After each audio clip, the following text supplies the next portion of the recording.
October 29th, 1929, the day known as Black Tuesday, marked the start of the stock market crash in the Great Depression. In the stock market crash, stock prices plummeted with no hope of recovery, making it the path to bankruptcy. Since many banks invested large portions of their clients' savings in the market, they were forced to close when the market crashed. Whoever didn't reach the bank in time became bankrupt as well. Some businesses and industries were forced to close as well due to the stock market crash, leaving many unemployed. If there was a job opening, there were thousands applying for the job. Those who didn't get it sometimes stayed in Hoovervilles outside of town. Hoovervilles were shanty towns built out of any freely found material. Some of the unemployed even headed west to California to look for agricultural jobs. The Great Depression tested the strengths of many families. Can you state your name? Berta Chavira. What year were you born? September the 16th, 1936.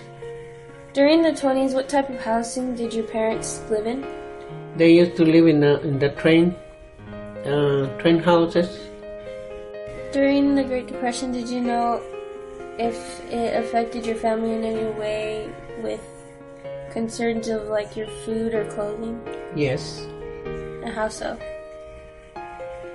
Well, we didn't have that much money. My dad worked in the railroad track. I mean in Southern Pacific. But we used to eat beans, potatoes, and rice. He used to bring a big bags of all those. And that's what we used to eat. That was your main meal? Yes. And what type of transportation did your family have then? We didn't have none, not yet. You always walked? Yes. What kind of entertainment did you guys have? We used to go to the movies for 10 cents. The popcorn was 5 cents. The hot dogs, we didn't have none. And the sodas were 5 cents. So we used to have it. And that was, how often would you say that you went to the Once a week. Once a week? Mm-hmm. With just family or with all your friends? With my sister and my brothers. We used to go in.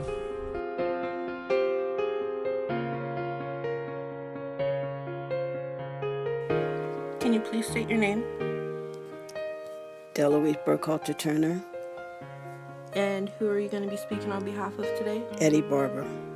Can you describe the impact of the Great Depression on his life? Eddie Barber was in the Navy. He was in the Pearl Harbor War.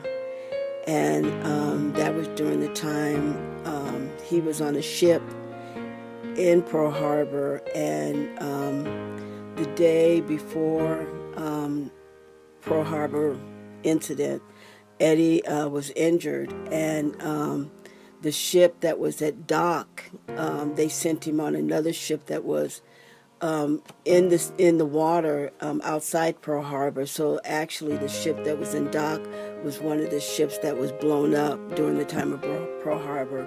But because of all the incidents that happened during that time and the era, it really put a stressing issue on the family.